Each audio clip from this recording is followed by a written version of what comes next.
서울고등법원이 사랑의 교회 오정현 목사에 대한 위임 목사 결의 무효 판결을 내린 이후 논란이 지속되고 있는 가운데 서울 동서울 노회는 사랑의 교회 임시 당회장 파송을 결정했습니다. 오늘 이슈를 보는 장에서는 사랑의 교회 강익은 장로 모시고 이와 관련한 말씀 자세히 나눠보겠습니다. 장로님 안녕하십니까? 네, 안녕하십니까? 이번 판결로 그 오정현 목사님 거취에 대한 이야기가 좀 나오고 있는데요. 교회 내에서는 어떤 이야기들이 좀 오가고 있는지요? 네, 고등법원 판결이니까 아직 대법원 판결이 남아 있습니다만은 지금까지는 오정현 목사님에 대해서 별 이상이 없습니다.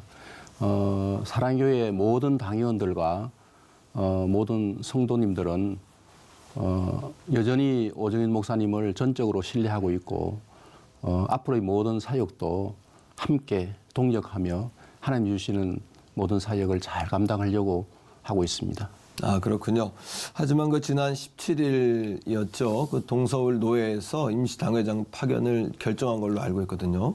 예, 동서울 노회에서 임시회를 개최해서 임시당회장을 파송을 했습니다. 네. 동서울 노회는 오정현 목사님에 대해서 노회의 위임 결의는 적법하지만은 사회법상에서 법원이 지적한 행정법상의 문제를 좀 미비한 점을 보완하기 위해서 그 기간 동안에 임시당회장을 파송을 했습니다. 그렇군요. 이번 그 소송의 발단부터 좀 짚어보면 좋겠다 하는 생각이 듭니다, 형님. 네. 2015년 5월에 반대파 대표자들과 그 당시 이사장이었던 김용우 총장이 모의하고 기획한 소송이라고 판단하고 있습니다. 그때 김용우 총장이 오정현 목사님을 공격하기 위해서 반대파 사람들한테 관련 자료를 제시해 주겠다 이렇게 얘기를 하고 그 직후 2015년 6월 달에 소송이 시작되었습니다. 그렇군요. 그 지난번에 있었던 4월 12일 대법 파기환송과 이번 그 판결과는 어떤 차이가 있습니까, 장로님? 예, 대법원 파기환송된 부분은 오정현 목사가 총신대에 미국 목사라 하더라도 일반 편입을 했기 때문에 목사 고시와 목사 안수를 받아야 하는데 다시 받지 않았다고 본 교단의 목사의 자격이 없다고 이렇게 판단을 했습니다.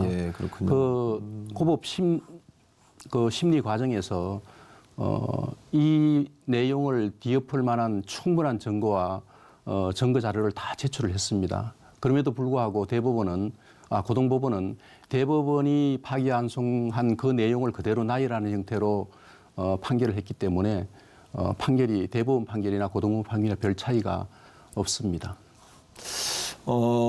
그 위임 목사 그 무효 소송의 핵심은 오정현 목사님께서 이제 편목 과정을 했는지 안 했는지 뭐 이거 핵심인 것 같고요. 법원은 편목 과정을 하지 않았다 뭐 이렇게 판단하는 것 같은데요. 네, 법원은 일반 편입으로 판단을 했는데 참 독창적이고 편협한 그 판단이었다고 생각합니다. 학교도 노회도 또 총회도 당사자도 그 목사의 신분으로 편입한 편목 편입이라고 주장을 하고 그 증거 자료를 다 제시를 했는데 법원이 어떻게 일반 편입이라고 판단을 했는지 참 이해할 수가 없습니다. 사랑의 교회 교인 2만 3천 명이 서명한 내용을 탄원서를 제출을 했고 또 노회와 총회의 목사님들과 또 여러 교단들과 여러 관련 기관들도 이러한 내용을 설명하고 답변서를 제출을 했습니다. 그런데도 불구하고 소송 제기자 9명의 주장만 들었지 모든 진실이 외면된 법원의 판단에 대해서 참 참담함을 느끼고 있습니다. 그렇군요. 그 재판부가 이제 편목 과정이 아닌 일반 편입이다. 뭐 이렇게 판단하게 된 근거가 있겠습니까, 장로님? 네, 크게 세 가지인데요. 첫 번째는 추천서에 목사 후보생이라고 했으니까 목사가 아닌 신분으로 편입을 했다. 그렇게 주장을 했는데 우리 총회 교단 헌법에 의하면 일반 편입생이든 목사의 신분을 이미 받은 분이든 총신대의 신대원에 그 편입할 때는 다 목사 후보생으로 편입하도록 되어 있습니다. 그렇군요. 예, 총신대의 그 서류에도 제출 서류에도 편입 그 목사 후보생으로 인쇄가 되어 있습니다. 예. 그렇군요. 그리고 두 번째는 이제 학적부에 목사라고 기재가 안 되어 있으니까 목사가 아니니까 일반 네, 예.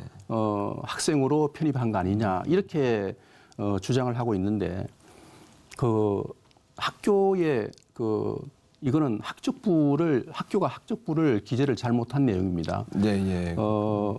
입학 원서를 낼 때도 목사 안수증을 제출을 했고 법원에도 목사 안수증을 다 제출을 했습니다. 네. 그리고 이제 학교가 오재민 목사의 입학 서류에 신분이 목사였다고 돼 있는 그 내용을 답변서를 법원에 제출을 했습니다. 네. 예.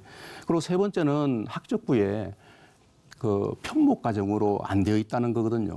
근데 이거는 원래 학교는 그 편목 편입생에 대해서도 편목 과정이라고 표시를 안 하고 연구 과정이라고 이렇게 표시를 하고 예. 있습니다. 이러한 내용도 법원에 제출을 했습니다. 그래서 법원이 지적한 일반 편입으로 본 사유 자체가 다 증거 자료를 제출했기 때문에 실질적으로는 그 내용이 존재하지 않는 그런 내용이라고 생각이 됩니다. 그렇군요.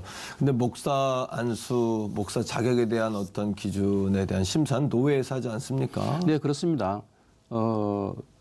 노회가 주관하는 것이 맞습니다. 그렇죠. 그리고 이 사안에 대해서는 총회에서도 여러 차례 서명과 성명서와 또 탄원서 등을 로 표시를 하면서 타 교단에서 안수받은 목사의 경우는 제한수는 없다. 네. 대신 총신에서 일정 과정의 소중의 과정을 마치면 목사 자격을 부여하고 임직을 한다는 입장을 법원에 전달을 했습니다. 네.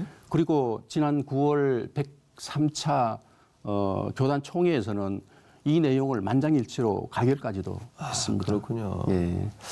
그렇다면은 문제는 이제 총회와 노회에서는 뭐 편목 과정에 하자가 없다 이렇게 보는 건데 법원에서는 이제 그 부분에 문제가 있고 일반 편입이다 뭐 이렇게 주장하는 부분이 있는 것 같고 네.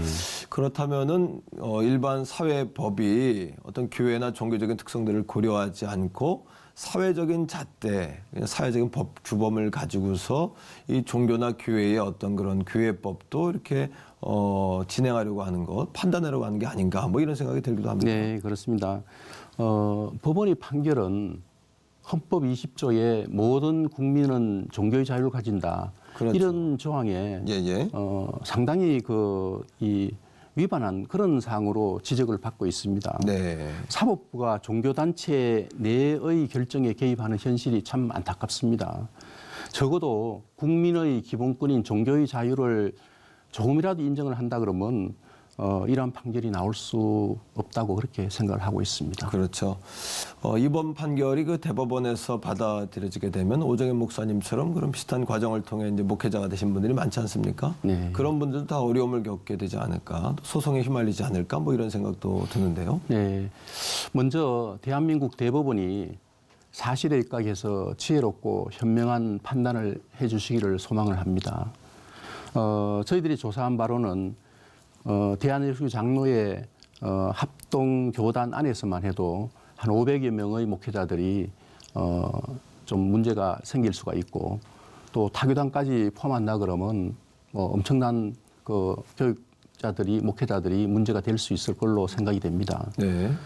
정말 바라기는 더 이상 성직자의 임면에 관한 교회의 고유 권한까지 법원이 판단하는 오류는 이제 없어져야 한다고 하는 말씀을 정말 간곡히 드리는 바입니다. 예. 장로님 이번 문제가 주님의 뜻 가운데 잘 해결되기를 기도하겠고요. 또 많은 분들이 사랑의 교회를 위해서 기도하고 있습니다. 힘내시길 바라고요. 오늘 말씀 고맙습니다. 감사합니다. 네, 감사합니다.